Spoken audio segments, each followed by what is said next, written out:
welcome back to Belmont Bunch. I am Tom, one of the hosts.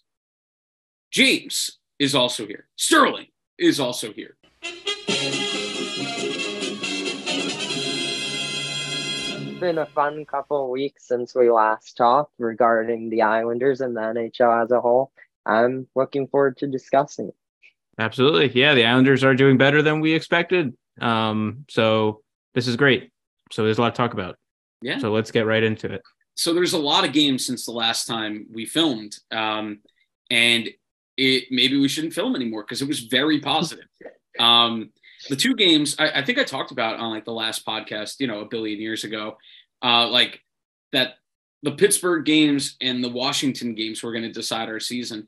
Now that's kind of changed a little bit because before we've even gotten to play Washington once, they've sold off a ton of pieces, and we'll talk about that in a little bit. But really positive stuff this week. Really so let's go over. Wait, so where are we starting from? Because we didn't record last week. So Pittsburgh. So we're starting from the Pittsburgh game on February 17th. So yeah. The last 2 weeks since this is coming out. So this game, a zany game. We talked about how we play zany games against the Capitals, and we kind of traded that out. Our Pittsburgh games were pretty interesting. It felt like to me. Actually, a lot of these games, not just the Pittsburgh games, but the Pittsburgh games especially, felt like playoff games. And it kind of feels like Lane Lambert might be starting to get like through to the team a little bit because I'm seeing the defense, I'm seeing the players like kind of buy in again.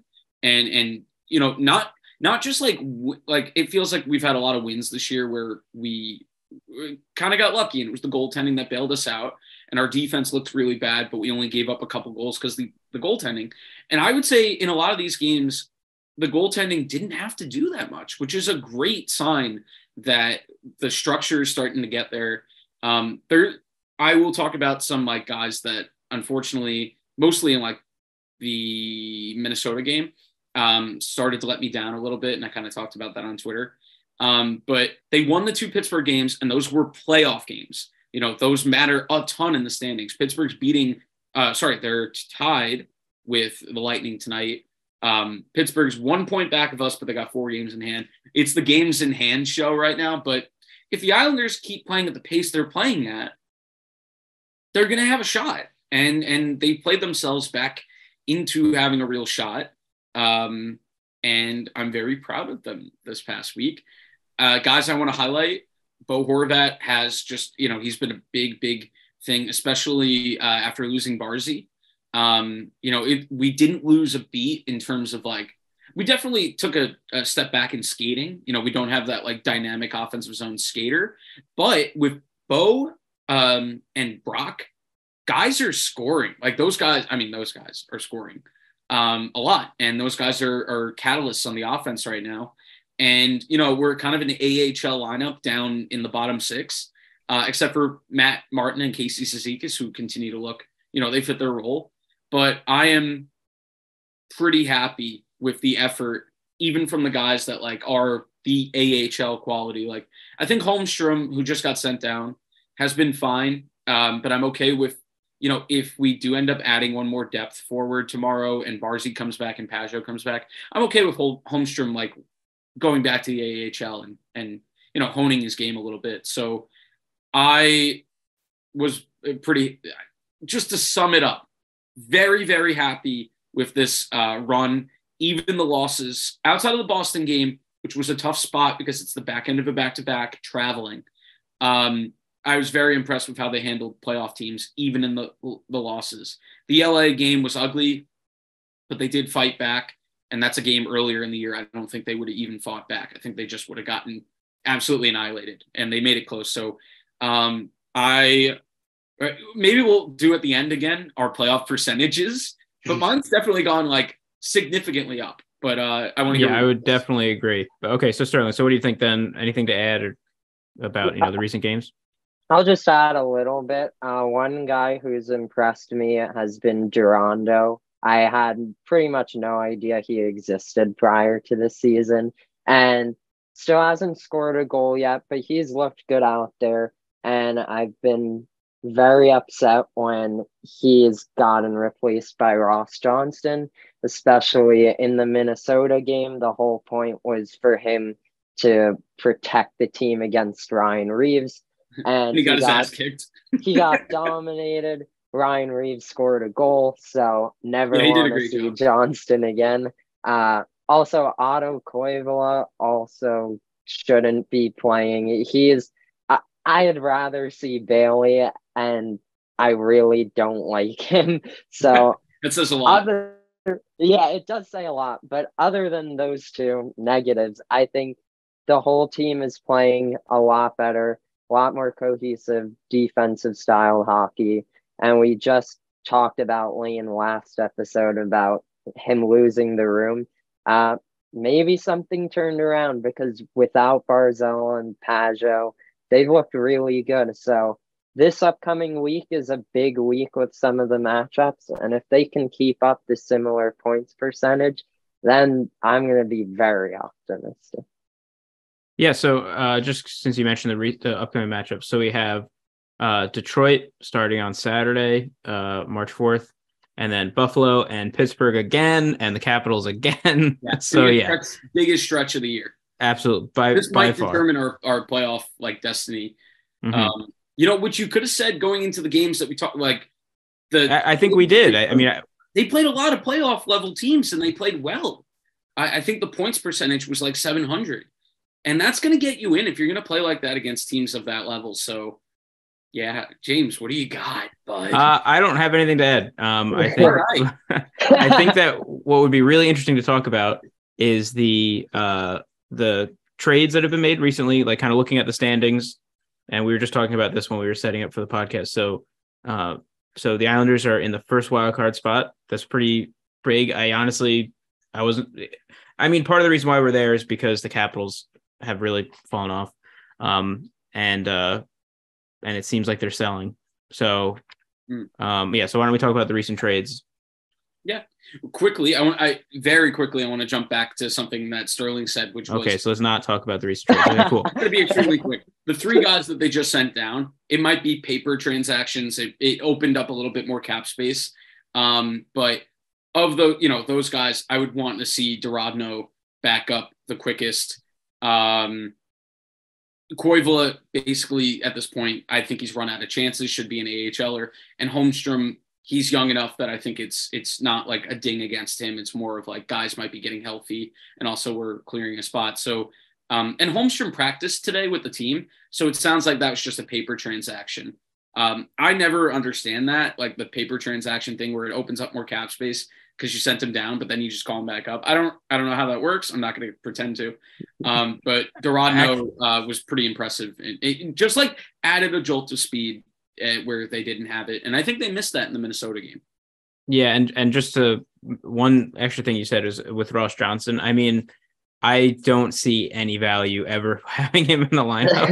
Like I used to, like he gets in one fight a game and then gets ejected or whatever, is out for like the 10 minutes. And it's just like, it adds nothing. It honestly just takes away. One thing he was doing right was he was getting into fights with guys that are clearly better hockey players than him. So like the trade-off was a win for us. So he was getting in fights with anybody else on the other team. Yeah. So yeah, maybe that's like too easy because he could just pick a fight with anyone. Yeah.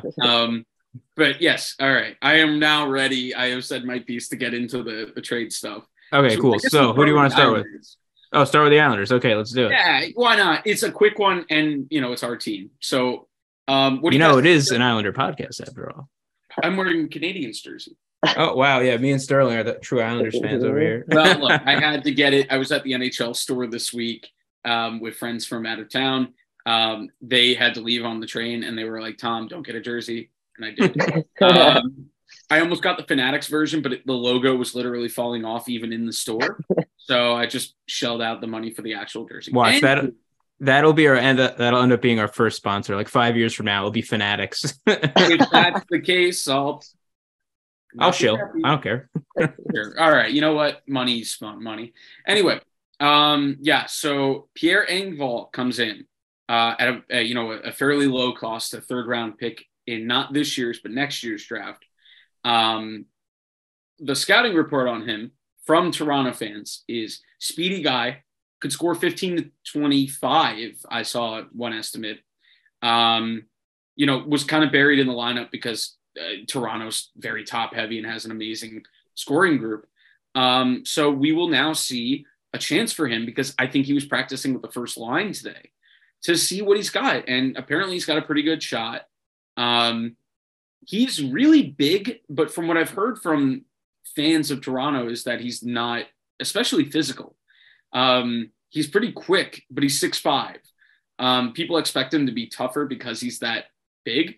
But apparently he isn't. But that's fine. The Islanders have enough tough guys. I am fine with adding some speed to the lineup. He's a guy with upside. For me, it's like, what's the risk? You gave up a third rounder, not this year, but next year. I'm completely fine with this. And I wouldn't be against, as we talk right now, we're Thursday night ahead of the deadline, wouldn't be against maybe adding a depth defensive piece so that you could send down Wotherspoon and let Wotherspoon actually play in the AHL. And for guys like Aho, who I think played really badly against Minnesota, and honestly, even Dobson is starting to lose minutes because of giveaways. I think you need one more defenseman that's like a regular NHL defenseman to push these guys so that, hey, you know what? If one of Dobson or Aho isn't playing well enough, they could sit. Because we're at the point in the season where you can't waste points. And I think the Islanders win that game 1-0 if not for the Dobson giveaway in the Minnesota game. The Islanders were playing so well defensively in that game and were preventing chances. They looked like a Trotz team again in that game. And they can't afford these stupid boneheaded plays by young guys. And so I would be okay with bringing in like a veteran. And I wouldn't imagine it being very expensive. I can think of one veteran player. Like really veteran. Christ. I was gonna mention, I've seen people on Twitter talking about how they think Dobson looked better last year because he was paired with that specific guy. Yeah, we Big Z freaking name. Yeah, you know what? Let's bring back Andy Green. I'd prefer that. I would. I completely agree. I actually completely like over Chara. Absolutely, any day. Call up Andy Green, see what he's up to. Mm-hmm. Yeah, enjoying retirement. People were saying because he was playing with a stay-at-home defenseman like Chara, he was able to join the rush a bit more. And like I'm reading those takes, and I could see where they're coming from. I don't believe what they're saying. I think you do have to find him a better partner.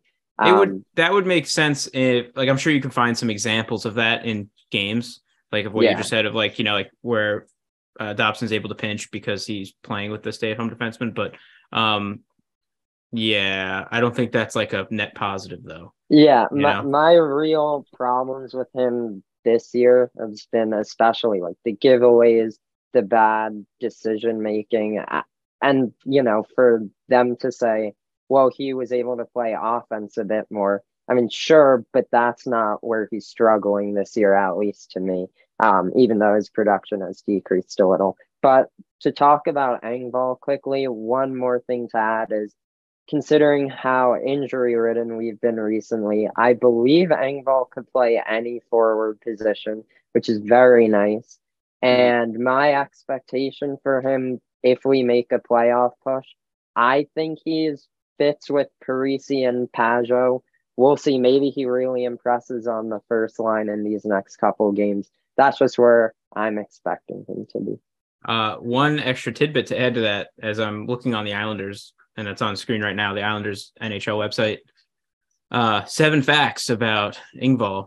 So number 3 is he's got ties to the Islanders management. He played for Toronto when Lou Lamoriello was the GM for them from 2015 to 2018.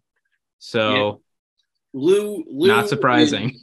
He's he's not entirely predictable because I think people wouldn't have predicted the Islanders to be buyers, but he is predictable in terms of like, all right, this is who the type he would go after.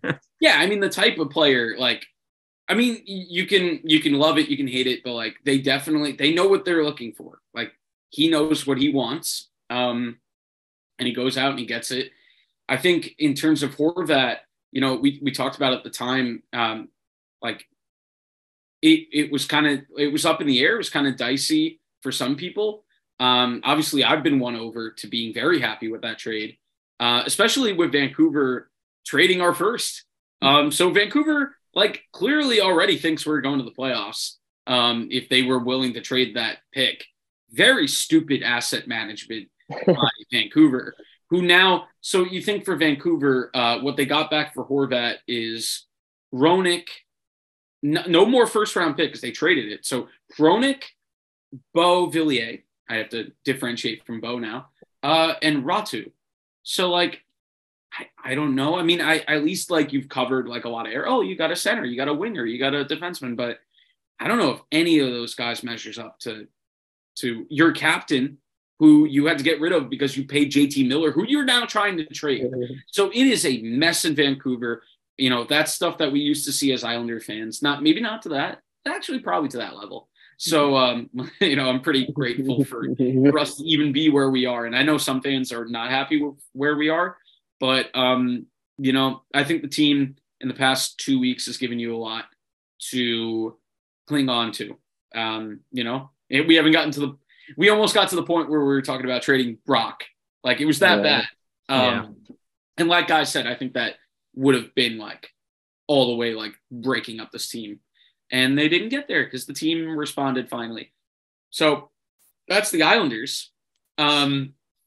Pittsburgh fans are not happy. I get it. The expectations are high. It's a team that you're trying to keep Crosby, Letang, Malkin happy and give them another shot at a cup.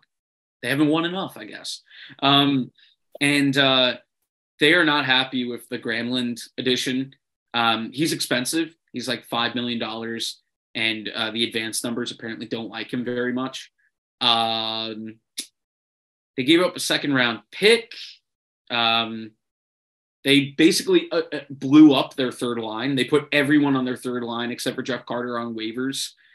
So things are really all over the place there right now. And without them adding a goalie, I'm just not really that worried about them. And the Islanders seem to have their number.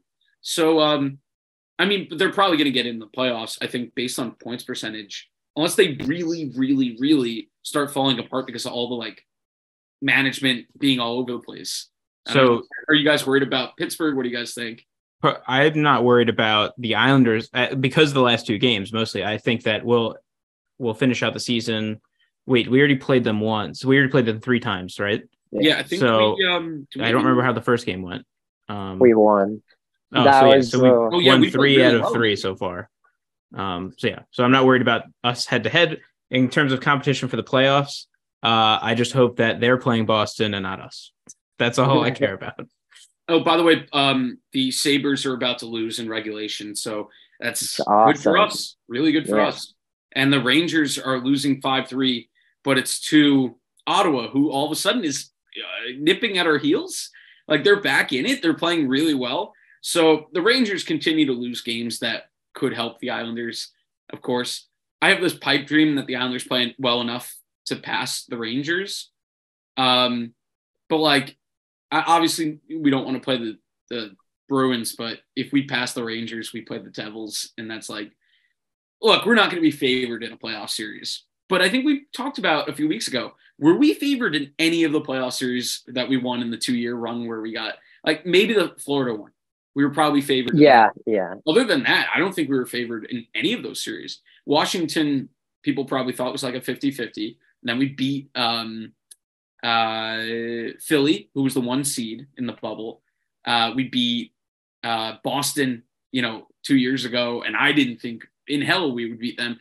And we beat Pittsburgh that year in a year where I think everybody had Pittsburgh in 7. So I'm getting off topic, but if the Islanders get in, I'm going to be excited.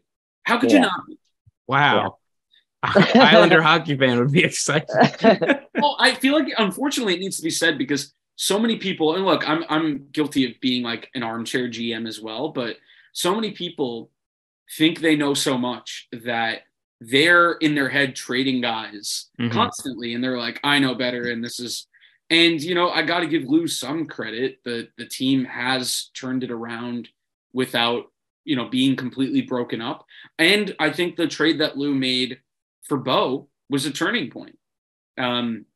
So I have to give a lot of credit to Lou. I think he's managed pretty well, and I think a lot of people on Twitter, myself included, have to like deal with that and like admit that.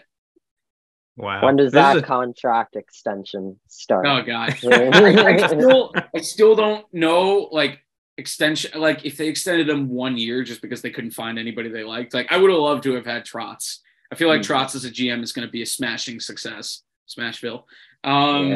So I don't know. I got a little off topic, but I want to. So what else is new? I want to talk about Buffalo, but I want Sterling to go next. So Sterling, give us your Florida perspective. Tell us what are they looking like?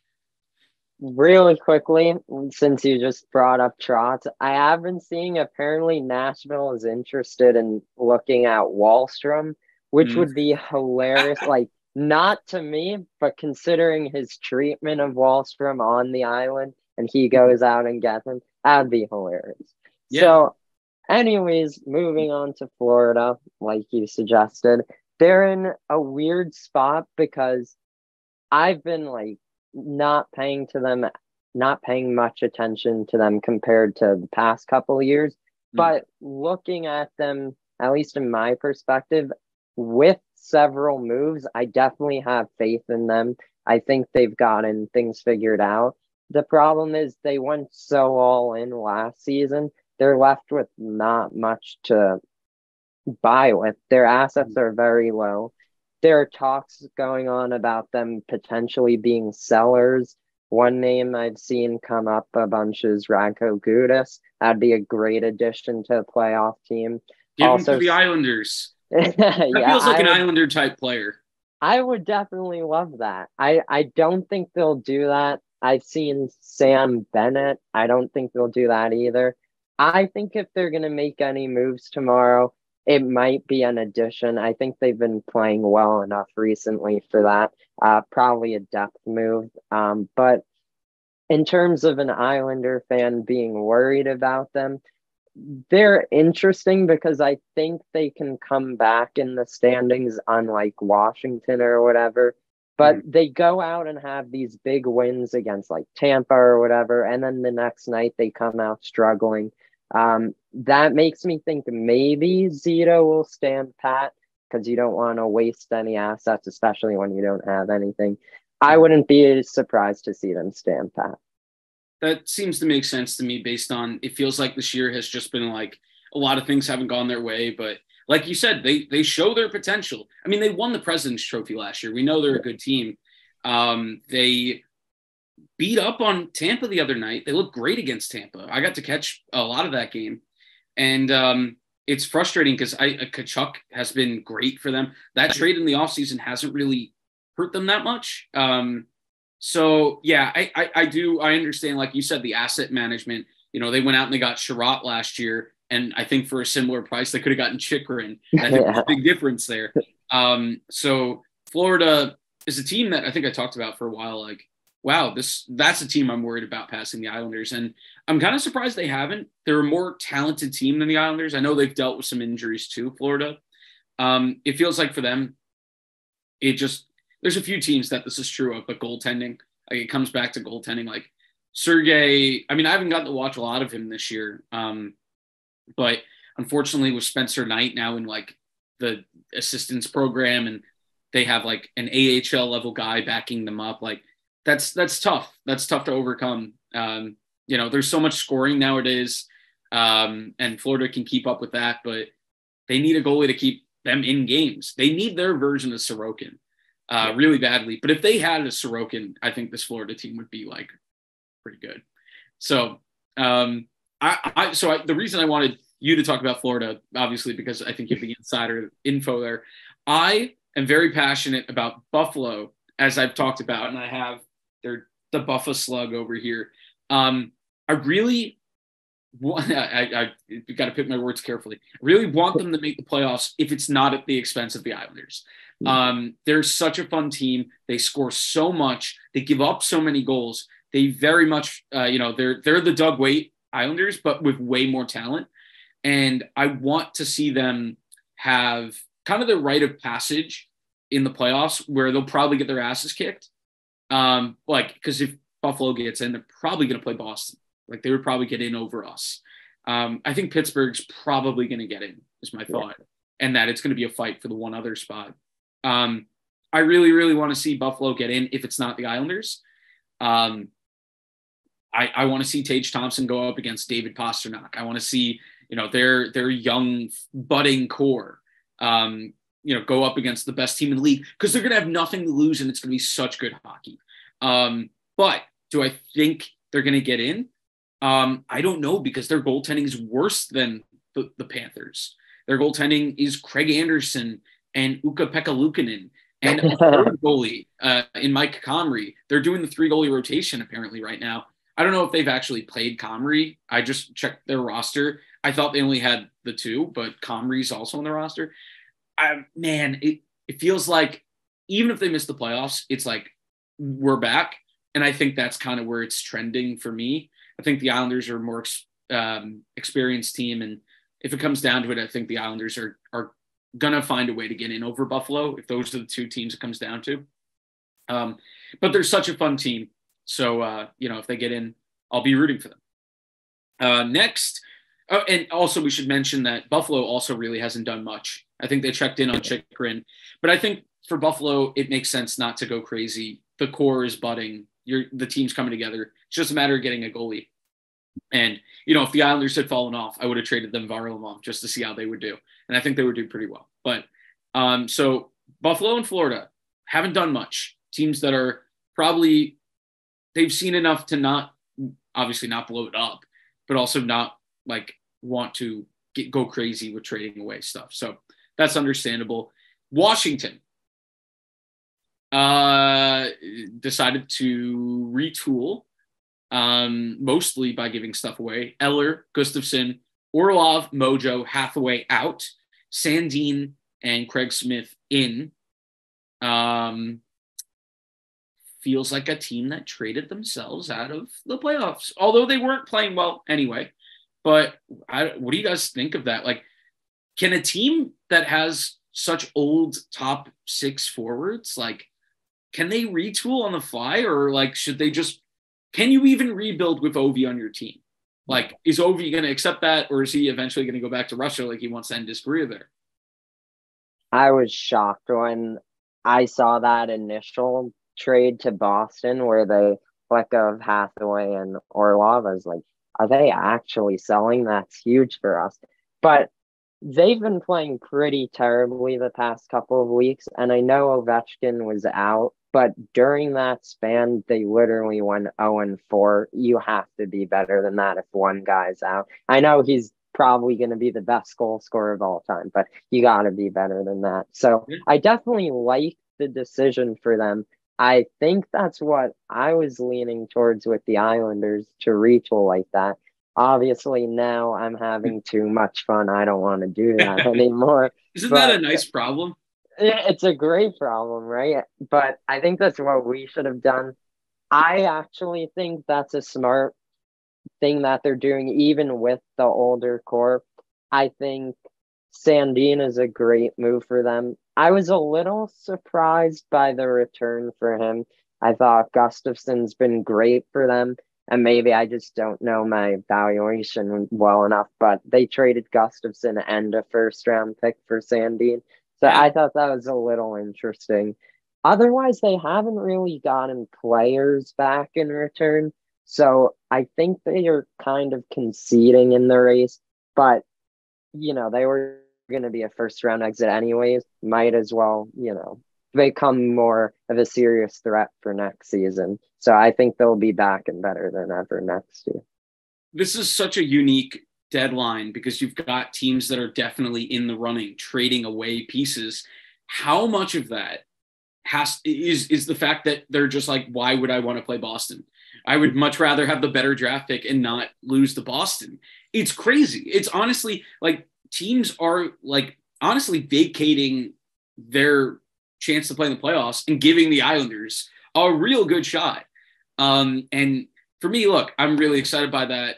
I do believe that this Islander team finds something special in the playoffs consistently, and that they're just not an easy out, even if Boston wins, which they probably will, like very probably will.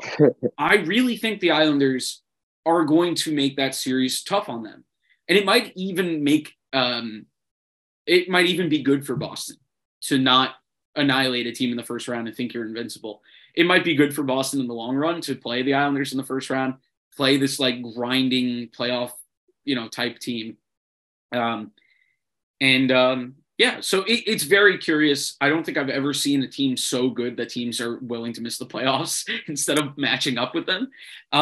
But Lou's got the old school mentality of like, we could beat anyone. I mean, it's look, you could say that it's overconfident in his players, but look, these guys have surprise teams. This would be different. This would be on a new level if this Islander team beat this Boston team. This would trump anything that we did in the 2 years. I saw James's eyes bug when I said no, sorry. Anyway, so Ottawa, who just beat the Rangers tonight. The Rangers are not playing very well. Oh no, Patty Kane didn't score 8 goals. The Rangers have been playing poorly enough to give me hope. So they only have 2 games in hand on the Islanders now, but they are 9 points up. Like that, that would take a pretty big tumble that would take 2 things. The Islanders getting very hot, which they're close to consideration for being very hot. I would say they're playing very well. And the Rangers are not playing well. I tend to think right now the Devils are going to wipe the floor with the Rangers. That's just me. I'm not like someone that's typically super high on the Devils, but the Rangers are having trouble keeping it out of their net, and the Devils are scoring at an ungodly pace, and I'm very excited for that to be a playoff series. But the next team, Ottawa, that I started talking about, and then I got sidetracked by the Rangers, rent-free, I know. Ottawa added Chychrun. They've been playing really, really well. They're another team that could just when they're playing well, can score like crazy. They just passed Florida. They passed Florida on points percentage with Florida losing tonight. I wonder if we're starting to see Florida fall out of it. They only have 1 game in hand on the Islanders, and they're 4 points back. So we are ahead of them on points percentage. We are now actually at the point with Detroit struggling by getting annihilated by Ottawa 2 games in a row. The scores have gone really well for the Islanders tonight, by the way. We might be getting to the point where Ottawa might be the main adversary for the playoff spot, which is wow. Out of the blue, they are 4 points back and they have 3 games in hand. They could absolutely do it. But we're starting to get to the point where the games in hand are not there's a lot, but teams have to win them. And Buffalo just lost twice in a row. Pretty bad. Look, they played Boston tonight. They got annihilated. It's Boston. They lost to the worst team in the NHL the other night in Columbus. Yeah. They have goaltending problems. The Islanders are set in goal. The Islanders are one of the only teams in the league where if their starter gets hurt, their backup is good enough to let them limp in. What I'm saying is, I think we're getting in. I think this is crazy. We've turned a corner. Tom's become optimistic. This is when Tom, I think you're the most optimistic. We're going to lose the rest of our games. No, I think this is when you're the most optimistic, is when you're playing you're on the uptrend, but you still haven't gotten there yet. So if we were squarely in the playoffs, whether or not we'd been in a wild card position this whole time, or actually in a normal playoff spot, and we were playing the way we were, you would be more down on the team. I guess I wouldn't be. Well, it would depend on how they're playing, but I think I would probably I'd be happy if we were in the midst of a playoff, right in it. As in more likely to make it than not. I think when you're in that position, you nitpick a little bit because you're like, well, we're good, but now let's look at like the team that we're going to match up with. Right. See, how are we playing against them, and like how do we compare to them? We're at a different. This is like survival.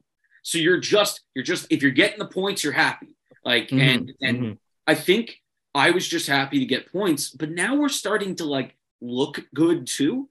And it's not just like, oh, they found a way to win somehow, and like that's not sustainable. They're starting to play sustainable hockey. They beat up Winnipeg in Winnipeg. They beat Winnipeg at home. I was at the game for that one. They looked pretty good in that game. They're starting to play suffocating defense again. The last 4 games. Oh my God, you could extend this to the whole time. So they gave up 4 against Pittsburgh, and then they didn't give up more than 3 the rest. Okay. They gave up 6 against Boston. Let's fit my narrative. Let's talk about all right. The last 1, 2, 3, 4, 5 games, they've given up 3 or less, and they've only given up 3 once. They are playing good defense. The goaltending is doing its job. There's a lot of hope because they are doing the things that you need to do come playoff time and close to playoff time when you're trying to get in. I don't know. Is there anybody specifically recently that's like really stood out to you? I know you talked about Durodno. Any of the veterans like sticking out? Absolutely. Brock Nelson has been insane the past couple of weeks. I know he was an all-star, but this is the most productive we've ever seen him, even though it looks like he's probably going to have more goals last year than this year, but he's been on such a tear lately. Super proud of him. Otherwise, defensively, I'd say both goalies have been much better, especially Varlamov, who had that brutal game against Boston, which is huge going into the playoffs. You need your goalies to be hot. Unfortunately, on defense, I don't really know. I think I was a little hard on Pollock towards the beginning of the year. Recently, I've liked his game, so I'll give him that award. And maybe for one other player, Bailey came back into the lineup, hasn't done anything egregious yet. So maybe I'll give him. He did score a goal, pretty lucky, right place, right time goal. But that trade value for tomorrow. Yeah, of course. I think once we get healthy, hopefully he's the odd man out in the lineup. I think it'd be a massive mistake otherwise. But if we keep after the Pittsburgh game, the one in Pittsburgh, that was actually probably where I was most pessimistic. I know we just won that game. We just lost Barzell. The only reason we won is because Jari and then DeSmith on Friday are the worst goalies I've ever seen. But after that Winnipeg game, that's when the team really started to get that old Trotzar identity back. Even the Minnesota game, they lost in the shootout, but they looked great during regulation time, even overtime. Yeah, I think the only the thing in the Winnipeg game, it came down to like a few obvious errors. The giveaway by Dobson was just egregious. That led to the goal. And Aho had a horrible, horrible pass that got intercepted and turned into a chance. It's really funny because I talked about team defense being good recently, but I don't think any one defenseman has like really made me feel super secure. I think Pelly is starting to get back there. I think that concussion was affecting him. Pulock, I always want more offense out of Pulock when you've got the shot that he does, but with Dobson taking, the offense really, Pulock doesn't shoot like he used to. And I'm okay with him standing back if he's going to play well defensively. They haven't been what they were, Pelly and Pulock, how they used to be this like unstoppable defensive pair. And, I'm not enamored with Romanov and I'm not enamored with Aho. And I've been really hard on Dobson recently. Mayfield hasn't really had those stupid penalties recently. His game really fluctuates by if he's committing stupid penalties or not. So that's the funny thing is I don't know if any one defenseman has played especially well, but as a group, they've done enough to get by. And like even with Pelly and Pollock not playing as well, I think the giveaways haven't been there. And if you're just not gift wrapping the puck away, then, you might be okay with the goaltending we have and the fact that our guys are willing to block shots. So that's a good thing. That, there's room for growth. The defense could look better and they're still barely giving up goals. So that's something that, like, hey, if the defense starts playing really well on like visibly too, like you see that Pelly poke every play and like Pollock is like running over guys. And Dobson and Aho can just not give the puck away in their own zone. And for Dobson, he scares me because he needs to add muscle. In front of the net, he just isn't aggressive enough. That's a mindset thing, but like also isn't big enough. He's definitely tall enough. He's just kind of a string bean though. Yeah. And, that's funny for me to say as a short, fat man, but I want to see him commit a little bit more.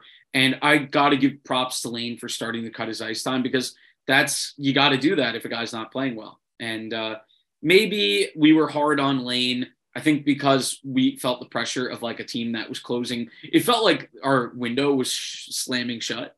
And, it's a rookie coach, and he doesn't always have the best answers in the media, and he looks like a Bond villain. There are a lot of things to pick apart, but he's starting to get there, and I'm very, like, outside of just wanting them to make the playoffs because I want to see how Lane deals with the playoffs. It's going to be very tough to outcoach Jim Montgomery in Boston, who has turned the Boston Bruins into the greatest thing that's ever happened. But I'd like to see, I still want to see how he does with that as something going forward. I mean, I have a couple quick things about points you brought up. Romanov, people love to nitpick, but I'm definitely happy with him. I'm very happy he's on the team, even though we gave up a 13th overall pick for. And I think his benefits will truly shine if we make the playoffs with him being a more physical defenseman. Second, maybe this is just normal and that laying hard practice and Montreal type game have gotten to me too much. But I do want to see the defensemen start to win more battles in front of their own net. They've been a little better, but still needs improvement, especially come playoff time.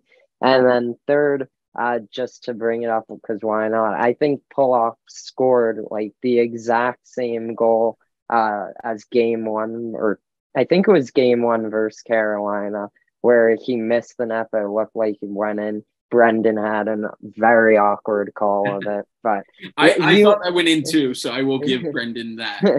You always like to talk about, Pollock always misses the net, and if he hits the net, he'd be lethal. And 3 years later, it's still just as true. We've seen he still has a great shot, but needs to improve that accuracy. Yeah, unfortunately, we're at the point, like, this is funny because I'm going to turn 27 very soon, and I don't joke with anybody in person about this because they would probably just stare at me. But in the NHL video games, like in the franchise mode, when a player hits 27, their potential's done. So I'm like, that's it. I'm done growing. When you hit 27, there's no more growth. You went from elite potential to bottom six, exact bottom six, like Michael Dowcold. Not even. Michael Dowcold still has potential because he's not 27 yet. He's only like a year or two younger than me, so it's coming for you, Michael. Yeah, look out, Michael. We're warning you now. I'm assuming he's playing either in Europe or the AHL, but he's not. I don't know. Actually, just a quick thing I wanted to jump off on that to add some credence to the very valuable plus minus indicator. Pellick and Pollock are the two top plus players. Pellick at plus 13, Pollock at plus 10. So, and then Palmieri at plus 8. And then the worst player is Pajot at minus 9. That's pretty surprising. That is pretty surprising, but I will admit, they've had like an empty, hole at right wing since Wally went out. So yeah, there's So no rotating that's cast fair. there. So there's a little bit of a back end. Also, I didn't think he was playing that well, Pajot. Mhm. Hey, you know what? Maybe this time off for Pajot, maybe it lets him get back into game mode. I Mhm. was probably going to be a little bit of rust at first, but I'm happy with them. I'm okay with them keeping him out until he's legit 100% because watching him at less than 100% has been tough because I don't think it's been especially effective. I've barely talked about Barzal. That's actually what I wanted to suggest. Maybe the last thing is just injuries in general and expected timeline. Like, will we be healthy by the playoffs? If stuff like that. I mean, it's obviously your we guess don't is know, as but good as mine. Come then this my time guess year, is yes, we you're going will to be. hear nothing. You hear nothing from Lou. You'll get nothing out of Lou. Mhm. And you know what though? Them sending down 3 guys, that has to mean at least one of them is close, like Pajot or Barzy, because obviously they could be making roster space for a trade, but even then they just put 3 guys back to the minors. I think Holmstrom, it was a paper transaction since he's still practicing with the team on the 4th line today. So yeah, I think it's good news that we're very close on probably Pajot. And apparently today, according to beat writers for the Islanders, Barzy was seen not practicing, but walking around practice with noticeably a less severe limp than a week ago. So, I mean, I know that's a small Great. Get him on the ice immediately. but it's something. It is tough. Like, how much longer can this team hold out without? I mean, I've been surprised with how they've been playing without Barzal. Like, it's you never know what to expect. It could be more dramatic in one game versus the next. Yeah. But I mean, they've still been scoring. So they've definitely been. I mean, the defense has been masking it, but they haven't. So they scored well against Pittsburgh, and like Sterling said, their goaltending's not very good, so that's part of that. They scored 2 against Winnipeg, 2 against the Kings, 4 against Winnipeg, but with an empty netter, and 1 against Minnesota. Still probably need a little bit more offense, but we're at the point where we're nitpicking because the defense has been good enough that they don't need to be explosive on offense. I think when Barzy gets back and you're at full strength, the top 6 actually could look pretty good because now you've got Brock, Barzy, Bo. That's 3 good forwards. Paul Mary's been pretty decent. Anders Lee has been better. That's 5. That's good. I mean, compared to where we've been, we've had points where we've had like 2 good top 6 forwards. So comparatively, I think we're trending in the right direction. We're adding talent. I don't want to hear anything about Bo's numbers in Vancouver because those games don't mean anything because that team stinks and they score. That Vancouver team stinks, but they score a lot. And he's playing with Pettersson. So there's a lot of things. Look, I'm happy for him. I'm annoyed that people are trying to ruin me being happy for him by saying, he's got more points than Horvat. That means he's better. No, I mean, I don't think those people believe it either. I think those people are trolls. And if you do that, you're an incredible loser. Please figure something better out to do. My favorite parts of these acquisitions, though, are, if we play Boston, it's going to be a tough series. But I do think some of these moves start to reopen the window just a little bit. I think Nelson has shown no signs of slowing down from last season.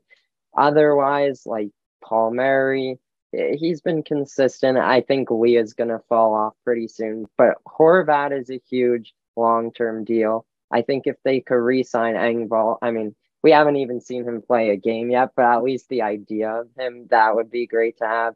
Even Clutterbuck going down, being replaced by Fashing, he's looked like he's going to have a long-term future. And not to mention we add, if they don't trade him away, Wahlstrom is back next season. So I do think, a couple weeks ago, I was looking at maybe this core coming to a close, but maybe not. Maybe they have a few more years left. Yeah. I think, Bo, Bo feels like a player that fits, and he's added a lot. And, I'm sure there's some intangibles in there with him being a former captain. When Anders is on the fourth line, maybe they'll switch captains. That's too far, Tom. Anders Lee, is he only 31? How old is Anders Lee? I guess he's 32. Let's all take guesses. How old do you think he is, Sterling? I think he made his debut around 2014, maybe 15. I'm gonna go with, just to be safe, 30. He's 32. Hey. Okay. Damn. Yeah. One of these days, I'm gonna outdo Tom on Islanders trivia. But so he is 5 years older than Horvat. So 5 years older than Tom. That's true. So you and Bo Horvat are the same age, Tom. What are you doing with your life? I feel like outside of looking tired, I cut my hair, so that's good. Wait, is he going bald? No, it's not like super thick hair. For some reason, my friend Dan, who's a Rangers fan, so his opinion's invalid, was saying the other day that like he thinks a lot of NHLers look way older than they are. I don't know if that's totally true. Maybe that might just be true for athletes. I was actually wondering if hockey players, this is stupid, and I want to get a medical opinion on this. If hockey players, like, it seems like there's a decent amount of guys like our age that are losing their hair, and I'm like, is that because of the helmets? It could be a very stupid question. It might be. I don't know. That is how people look, and it's not a Hollywood movie. So that might just be the age that male pattern baldness really sets in, Yeah. See, I just got like my face just got rounder. So I guess, like there are worse things that could happen. Although that kind of accentuates my big nose. Which you broke once. I did. I think it's pretty clear that it's been broken. Anyway, we had a friend in high school that would always make fun of you for bringing that up. We had a teacher that made fun of me. Oh, wow. That's right. Yeah, he would like, even when I would go back and visit, like for like our first alumni day when we were in college, I came back and I was like, I'm cool now. This is fun. And then he brought me back to earth by like jokingly walking face first into the door and being like, oh no, I broke my nose. I'm humbled again. Well, just to not put all the onus on you, Tom, I'll make fun of myself a bit. I've started to lose my hair. I'm 27. So it's a real problem and it shouldn't be made fun of, okay? Because it affects me. You should do a commercial for this. Yeah. Do you know how many white 27-year-olds are losing their hair? Do you know how many white podcasting 27? No, that made it so much worse. All right. On that note, is there anything else you guys want to discuss before ending the podcast? We should end on the upcoming schedule. Okay. All right. So until we play our next game, until our next podcast, it's our game. This is our arena. They play Detroit and Buffalo, assuming that we record on Wednesday next week. Which, oh God, I think I have something. So it might be late. So we might end up. Maybe we'll record after the Pittsburgh game. Yeah, but like these 3 games, how many points do you need out of these games? You probably need like 4 or 5 to feel really good. And if they do, I would say that. Oh, sorry, I didn't mean to cut you off. No, that's all I got. I think what you said didn't come through, so you can finish. Oh, I think if they get 4 or 5 out of the 6 points available in Detroit, Buffalo, Pittsburgh, I would feel really good. Like I would feel honestly even more optimistic than I do now by a little bit. So that's something. I was going to say, I was going to agree with at least 4, but I think it matters that it's, like the only game they could really afford to lose there would be against Detroit, which they probably have the best odds of winning. So that's a 12:30 game. Matinee at UBS. That's good. Should we do an Islanders meetup this Saturday? I got friends in from out of town. I should drag them to the game. That's my favorite thing to do is my friends come in from out of town. They're like, show me the city. It's like, here's UBS Arena in Belmont. So yeah. I'm a terrible host. But well, yeah. the last Saturday Madden night went outstanding. So hopefully they don't replicate that. I think, actually, I'm going to disagree a little. I think Buffalo, no matter what, you need to win that in regulation. Detroit also, I think you need 2 points just in case. I feel like I've kind of accepted that Pittsburgh is making the playoffs. And I think it's more so a battle of keeping the other teams down. So even in that 4-game stretch, including Washington, you never know with Washington. They could heat up a little. I feel like if you're going to lose, maybe Pittsburgh is that game just to keep everyone else below you. That's probably fair. I agree that Pittsburgh's probably, a decent bit ahead of the other teams in the hunt right now in terms of playoff odds. So yeah, that's probably fair. If they were to win the Detroit and Buffalo game and get a point against Pittsburgh, I think that would be extremely successful. And let's just be on the safe side and let's just say they got to win all the games. And there we go. If they win the next 4, their playoff odds are gonna go very high, and I'm gonna be very, very happy. I would like to hear everyone's updated playoff percentage. I want to track this. I know I think 3 episodes ago, I think I was at 15%. And I think I got up to as high as a quarter, like 25% in our most recent. And now I am at 50. I think it is a coin flip. And if they beat Detroit and Buffalo and Pittsburgh and Washington, ladies and gentlemen, I will have no choice but to declare the Islanders the team of destiny. Wow. I think my predictions were at 30%, pretty stagnant. And I'm reluctant to say 50%. But I mean, I think that is because of this upcoming schedule. I mean, 4 conference games. So that's why. So I guess I'm just say 30%, keep it a cool 30%. See, I'm trying to keep it even because if they win these next 4, I'm going to be at 100. And if they lose the next 4, it's at 0. So that's fair. Yeah. So 50% is the perfect percentage for you. So, all right, Sterling, what do you think? To put in perspective, I think I said 40 last time. I remember I was the highest, of course. I'm going to go with 60 right now. Of course, this is a big week. And so just going to say, so this week is probably determining what happens. I think I'm pretty cautious because we have been playing with the Bridgeport Islanders a little bit, and you never know exactly when Pajot's coming back. But, if they could get it done this week, I'm always the optimist. I feel like it would be around 100. So we'll see. Last time I did summon into existence the playoff spot. So if I just say that again, I think by the next time we record, the Islanders are going to be in a playoff spot. This is interesting because when you're optimistic, the Islanders do good.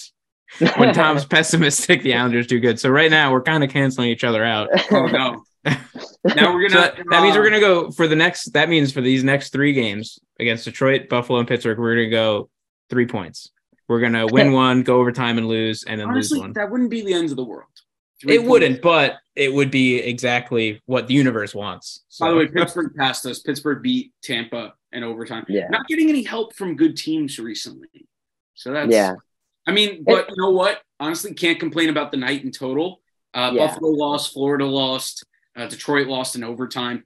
Ottawa got a little bit closer, but they beat the Rangers, so fuck the Rangers.